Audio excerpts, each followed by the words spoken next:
Hello students. तो accounts में 11th accounts में अभी तक हमने पढ़ा अकाउंटिंग इक्वेशन, जिसमें हमने सीखा कि according to double entry system debit और क्रेडिट का टोटल हमेशा ही इक्वल रहता है। हमने क्या सीखा उसमें कि जो हमारी एसेट्स हैं उसका टोटल जो है वो लायबिलिटी प्लस कैपिटल के इक्वल रहेगा। ठीक है, तो उसी को हम आगे बढ़ाते हुए आज हमारा चैप्टर शुरू करते हैं, डबल एंट्री सिस्टम। जैसे कि हमारे अकाउंट्स में हमें पता है कि अगर हम कोई भी ट्रांजैक्शन करते हैं तो हर ट्रांजैक्शन का डबल इफेक्ट होगा। एक हमारे पास डेबिट होगा, दूसरा क्या होगा, क्रेडिट होगा। ठीक है, और इसी को क्या बोलते हैं, डबल एंट्री सिस्टम। इसके बारे में सबसे पहले लुका पैकोली ने बताया था। किसने बताया था? लुका पैकोली ने, जो इटली के रहने वाले थे। ठीक, और इन्हें फादर ऑफ अकाउंटेंसी भी कहा जाता है, क्योंकि सबसे पहले डबल एंट्री सिस्टम के बारे में इन्होंने बताया था। तो फादर ऑफ डबल अकाउंटिंग या डबल एंट्री भी इनको कहा जाएगा। ठीक है, इन्होंने क्या कहा, इन्होंने सबसे पहले बताया कि जितनी भी हम ट्रांजैक्शन करते हैं बिजनेस के अंदर उसका डबल इफेक्ट रहता है। मीन्स एक हमारे पास डेबिट होगा, दूसरा हमारे पास क्रेडिट होगा। आए समझ? इसको फिर ह्यूज कैसल या उसके बाद जो रिप्रेजेंटेटिव आए उन्होंने इसको और मॉडिफाई किया। तो आज हम जो देखते हैं वो आज तक का सबसे बेस्ट फॉर्म है डबल एंट्री सिस्टम का। लेकिन सबसे पहले इसके बारे में बताया किसने था? लुका पैकोली ने। ठीक है, तो हम बात करते हैं डबल एंट्री सिस्टम के अंदर, जिसमें हमारे पास आते हैं अकाउंट्स। अकाउंट्स क्या होता है? किसी एक पर्टिकुलर इवेंट, पर्टिकुलर जो हमारे पास ट्रांजैक्शन हुई है या पर्टिकुलर पर्सन की है, किसी थिंग को लेकर है, कोई सेल परचेज को लेकर है, वो सब चीजें जितनी भी ट्रांजैक्शन है अगर हम एक पर्टिकुलर मैनर में एक जगह रिकॉर्ड करते हैं उसे क्या कहा जाता है? अकाउंट। एक पर्टिकुलर पर्सन से रिलेटेड, एक पर्टिकुलर ट्रांजैक्शन से रिलेटेड जितनी भी ट्रांजैक्शन हुई हैं उससे रिलेटेड वो एक जगह लिखेंगे तो उसे क्या क्या कहा जाएगा? अकाउंट्स कहा जाएगा। अब बात आती है टाइप्स ऑफ अकाउंट्स की। कितने तरह के अकाउंट्स होते हैं? अकाउंट्स हमारे पास दो तरह के होते हैं। नंबर 1 होता है personal account and second is impersonal account. First personal account, second impersonal account. आगे पर्सनल अकाउंट के दो पार्ट होते हैं। कौन कौन से? रियल अकाउंट और नॉमिनल अकाउंट। ठीक है, पर्सनल अकाउंट क्या होता है? पर्सनल अकाउंट जो अकाउंट किसी के नेम से ओपन हो, बाय नेम ओपन होते हैं। वो नेम किसी का भी हो, किसी पर्सन का हो, किसी कंपनी का हो, बैंक का हो। ठीक है, किसी का भी नेम है, किसी का भी अगर नेम है, अगर बाय नेम अकाउंट ओपन हो रहे हैं, इट मींस वो क्या है? पर्सनल अकाउंट है। क्या है वो? Personal account. The account will open या रिप्रेजेंटेटिव अ पर्सन और a name is called personal account. तो इसके टाइप्स क्या है? तीन तरह के होते हैं ये। Natural personal account, artificial personal account और representative personal account. Natural, artificial और रिप्रेजेंटेटिव। नेचुरल क्या है? नेचुरल जो एक नेचुरल पर्सन है, जैसे कि मैं एक नेचुरल पर्सन हूं, मेरे नाम से अगर अकाउंट खुलता है, ठीक है, या प्रोप्राइटर, क्योंकि प्रोप्राइटर कौन है? ऑनर होता है बिजनेस का, वो एक नेचुरल पर्सन है। ठीक, अगर उसके नेम से अकाउंट ओपन हो रहा है, इट मींस वो क्या है? नेचुरल पर्सनल अकाउंट है। ठीक है, आर्टिफिशियल, आर्टिफिशियल क्या होता है? जो नेचर मेड नहीं है, प्रकृति ने नहीं बनाया, भगवान ने नहीं उसे बनाया। ठीक है, वो बनाया है बाय लॉ। ठीक है, कानून की हेल्प से, बाय लॉ उसको बनाया गया है। जैसे कंपनी है, एक बैंक है, उसे एक लॉ क्रिएट करता है, तो उसे क्या कहा जाएगा? Artificial personal account. ठीक है, कंपनी क्या है? एन आर्टिफिशियल पर्सन, एक कृत्रिम व्यक्ति, मतलब जिसको हमने क्या किया है? बनाया है, नेचुरल नहीं है वो क्या है हमारे लिए? आर्टिफिशियल पर्सनल अकाउंट है। समझ आ गया? अब किसी कंपनी का नाम आता है, किसी बैंक का नेम आता है, तो किसमें काउंट होगा? आर्टिफिशियल पर्सनल अकाउंट में। Next one is representative personal account. Representative personal account क्या है? जो सिर्फ नाम के पर्सनल अकाउंट होते हैं, जैसे कि सैलरी आउटस्टैंडिंग है। क्या है? Salary outstanding. अब सैलरी हमने अपने एम्प्लॉय को पे करनी थी। किसे पे करनी थी? अपने एम्प्लॉय को। रेंट पे करना था लैंडलॉर्ड को, लेकिन अभी तक वो क्या है? आउटस्टैंडिंग है, हमने पे नहीं किया है। तो अगर आउटस्टैंडिंग है तो किस नाम से आएगा? Representative personal account. आ गया समझ? तो इसका रूल होता है डेबिट द रिसीवर, अब इसमें डेबिट क्रेडिट की बातें शुरू हो रही है, debit the receiver credit the giver. एक बार इन रूल्स को हम पढ़ेंगे, उसके बाद इसके एग्जांपल देखते हैं हम यहाँ।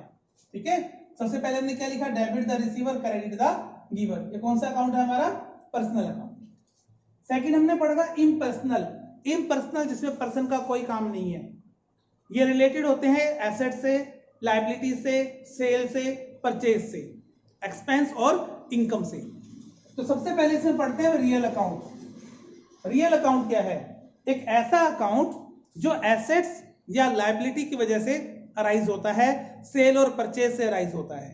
ठीक है, एसेट्स या लायबिलिटी, सेल या परचेज यहां से अराइज होता है। तो इसमें कौन कौन सी आती है, एसेट्स से रिलेटेड जितने ट्रांजैक्शन है, लायबिलिटी से रिलेटेड जितनी ट्रांजैक्शंस हैं, सेल्स हैं या परचेज हैं, जबकि सब किस में आती हैं, रियल अकाउंट में। तो जो एसेट्स हैं और परचेज हैं इनका होता है डेबिट बैलेंस। क्या होता है, डेबिट बैलेंस। और जितनी भी लायबिलिटी या सेल्स है इनका कौन सा बैलेंस होता है, क्रेडिट बैलेंस होता है। एसेट्स और परचेज का डेबिट, लायबिलिटी और सेल्स का क्रेडिट। तो इसका रूल क्या होता है, इसका रूल होता है debit what comes in, credit what goes out. Debit what comes in, credit what goes out. Real account का रूल क्या है, debit what comes in, credit what goes out. ये पर्सनल अकाउंट का रूल है, समझ आ गया। नॉमिनल अकाउंट, नॉमिनल अकाउंट जो इनकम और एक्सपेंडिचर के लिए, प्रॉफिट या लॉस के लिए राइज होते हैं। किसके लिए राइज होते हैं, इनकम के लिए, प्रॉफिट्स के लिए, लॉस के लिए या एक्सपेंसेस के लिए। ठीक है, तो इनकम और प्रॉफिट के लिए जो होता है उसे क्या करते हैं हम, क्रेडिट करते हैं। लॉस और एक्सपेंस को हम क्या करते हैं, डेबिट करते हैं। ठीक, इसका रूल क्या रहेगा, debit all expenses and losses और credit all income and gains. ठीक है, ये किसका रूल होता है, नॉमिनल अकाउंट का। अब एक चीज ध्यान रखना कि जो रियल अकाउंट है, रियल अकाउंट अपने आप में यूज हो सकता है, मींस अकेला हम यूज कर सकते हैं, लेकिन पर्सनल या नॉमिनल, पर्सनल और नॉमिनल या तो रियल के साथ मिलकर यूज होंगे या आपस में मिलकर यूज होंगे, अकेले कभी यूज नहीं होते ये। ठीक है, रियल अकाउंट है जो अकेला यूज हो सकता है, लेकिन पर्सनल और नॉमिनल या तो रियल के साथ मिलेंगे या आपस में मिलेंगे। समझ आ गया। हम एक एग्जांपल लेके चलते हैं यहां से। सबसे पहले हम रियल अकाउंट का एग्जांपल देखेंगे। रियल अकाउंट का एग्जांपल हमने लिया, सपोज कि हमने फर्नीचर परचेज किया कैश में। तो जर्नल का फॉर्मेट हम बना के चलेंगे, क्योंकि हम यहां से हमारी डबल एंट्री सिस्टम है, फॉर्मेट के अकॉर्डिंग हमें करना है। तो बुक्स ऑफ ओरिजिनल एंट्री में सबसे पहले हमारे पास क्या आएंगी, जर्नल एंट्रीज। सबसे पहले हमारे पास क्या आएंगी, जर्नल एंट्रीज। जर्नल एंट्रीज सबसे पहले आती है हमारे पास। तो इसका फॉर्मेट जो रहता है, अभी हम सिर्फ एग्जांपल करेंगे। यहां डेट हम लिखेंगे, यहां लिखेंगे हम पर्टिकुलर्स। ठीक है, यहां लिखा जाएगा लेजर नंबर और यहां वाउचर नंबर। लेजर नंबर क्या है, हमने हर किसी कस्टमर का, हर एक इवेंट का, हर ट्रांजैक्शन का एक अलग से पेज बनाया लेजर के अंदर, उससे रिलेटेड जितने ट्रांजैक्शन है उस पर्टिकुलर पेज के ऊपर हमने लिख दी। अब उसका जो अमाउंट है, एक फाइनल अमाउंट जो बनता है, लास्ट में जो उसका रिजल्ट निकलता है, वो दिखाना है हमने यहाँ की कितने नंबर पेज पर हमारा ये इस नाम की एंट्री हुई है। Ledger number, voucher number.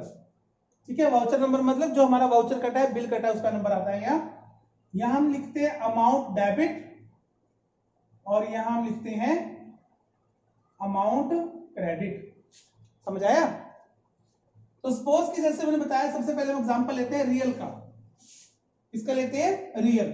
तो रियल अकाउंट का रूल क्या है हमारा, रियल अकाउंट का रूल है debit what comes in, credit what goes out.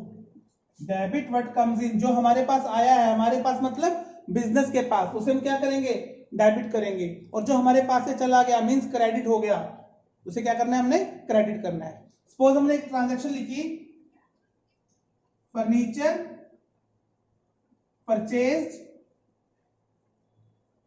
For ₹10,000 in cash.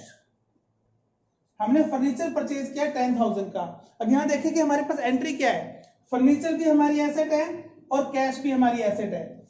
तो एसेट के लिए कौन सा अकाउंट लगता है, एसेट के लिए लगता है रियल अकाउंट। अभी बताया ना हमने कि एसेट के लिए रियल अकाउंट, इनकम एक्सपेंडिचर के लिए नॉमिनल अकाउंट, और किसी पर्सन का नेम है तो पर्सनल अकाउंट। और फर्नीचर और कैश दोनों ही हमारी एसेट हैं, तो कौन सा अकाउंट लगेगा, रियल अकाउंट लगेगा। तो रियल अकाउंट का रूल क्या है, डेबिट व्हाट कम्स इन, जो हमारे पास है उसे डेबिट करेंगे, और क्रेडिट व्हाट गोज आउट, जो चला गया उसे क्रेडिट करेंगे। अब आया क्या है हमारे पास, फर्नीचर आया है, यानी फर्नीचर को हमें क्या करना है, डेबिट करना है।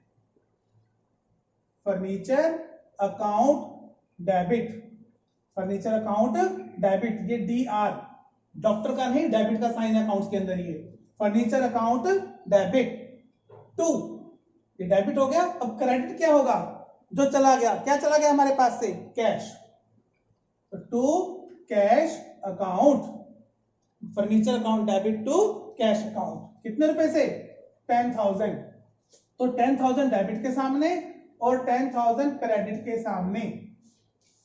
समझ आ गया।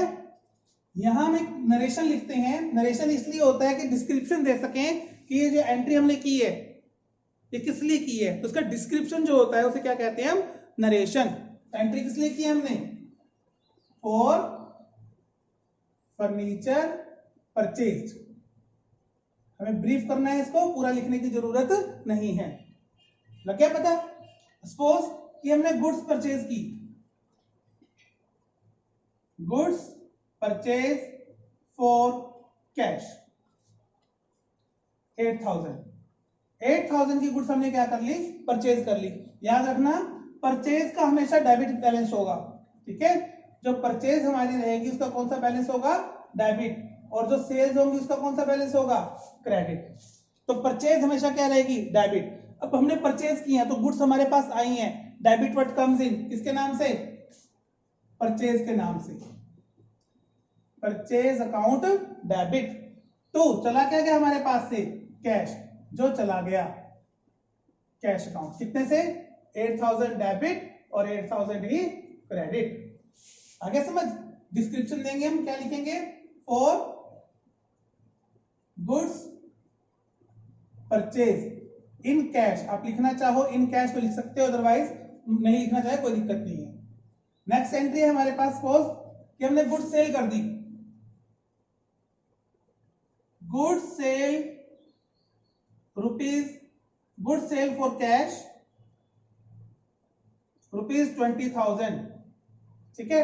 20,000 की गुड्स हमने सेल कर दी।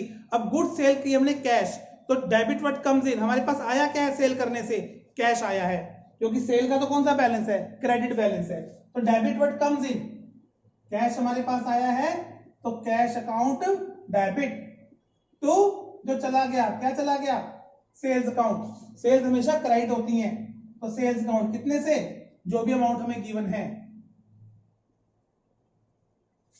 समझ आ गया। आई होप सबको यहां से जो रियल अकाउंट का रूल है हमारा क्लियर हो गया होगा, ठीक है। अब रियल अकाउंट के बाद हम शुरू करते हैं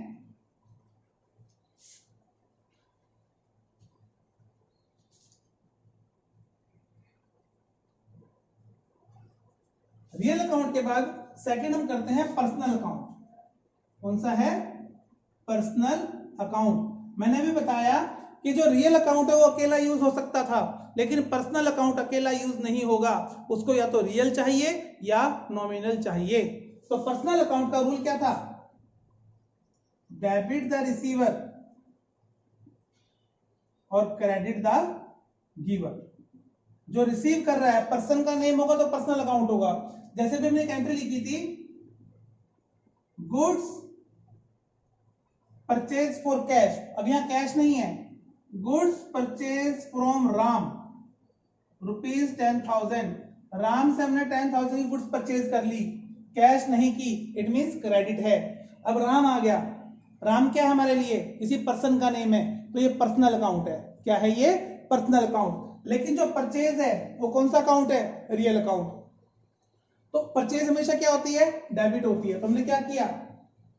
परचेज को डेबिट किया, परचेज अकाउंट डेबिट। अब राम क्या है? रिसीवर या गिवर? राम, हमने गुड्स परचेज किए हैं, मींस राम हमें सामान दे रहा है, तो राम क्या हुआ? गिवर हुआ। तो गिवर को हमने क्या लिखा? Credit the giver. तो राम को हमने क्या किया? क्रेडिट किया। नेम के साथ, अकाउंट नहीं लगाना, ठीक है। तो purchase account debit to Ram, क्योंकि राम गिवर है, इसको हमने क्या कर दिया? क्रेडिट कर दिया। कितने से? 10,000 से। समझ आ गया? डिस्क्रिप्शन क्या लिखेंगे?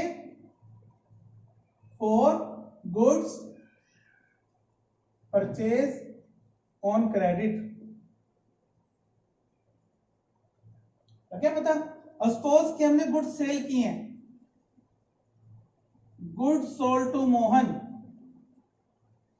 हमने मोहन को सामान बेच दिया, तो मोहन क्या है? यहां से अब सामान हमने बेचा है तो मोहन को रिसीव हो रहा है, तो मोहन क्या है? रिसीवर। तो रिसीवर की एंट्री क्या है? Debit the receiver.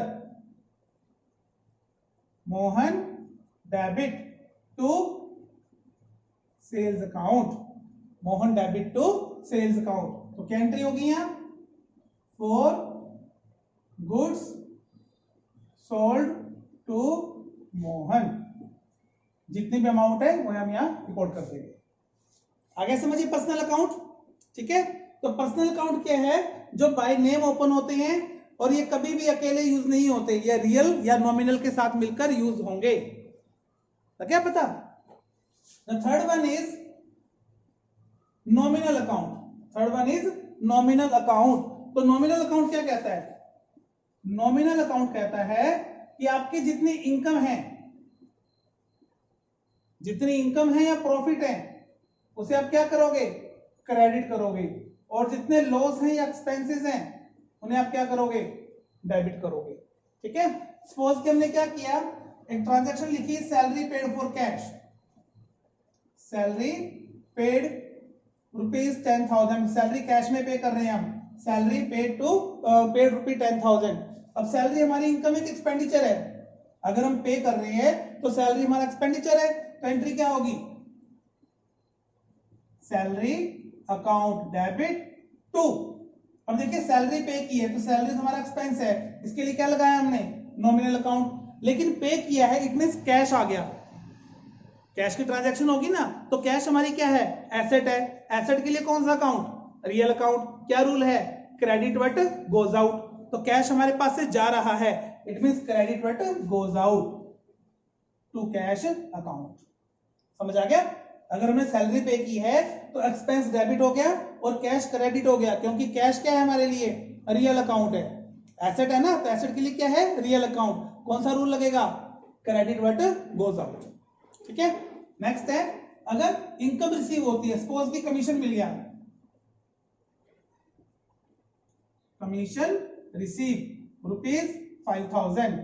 अब हमारे पास आया क्या है? कैश आया है, कमीशन कैश में मिला है ना, तो कैश आया तो डेबिट व्हाट कम्स इन, क्योंकि कैश हमारी एसेट है, तो cash account debit to credit the income, है ना, क्रेडिट ऑल इनकम। तो कमीशन हमारी इनकम रिसीव हुई है, तो टू कमीशन के नाम से, टू कमीशन अकाउंट, जो भी अमाउंट है उसकी एंट्री हो जाएगी। समझ आ गया? तो ये हमारे अकाउंट्स थे डबल एंट्री सिस्टम के, जो हमें करने हैं। इसके बाद हम स्टार्ट करेंगे जर्नल एंट्रीज।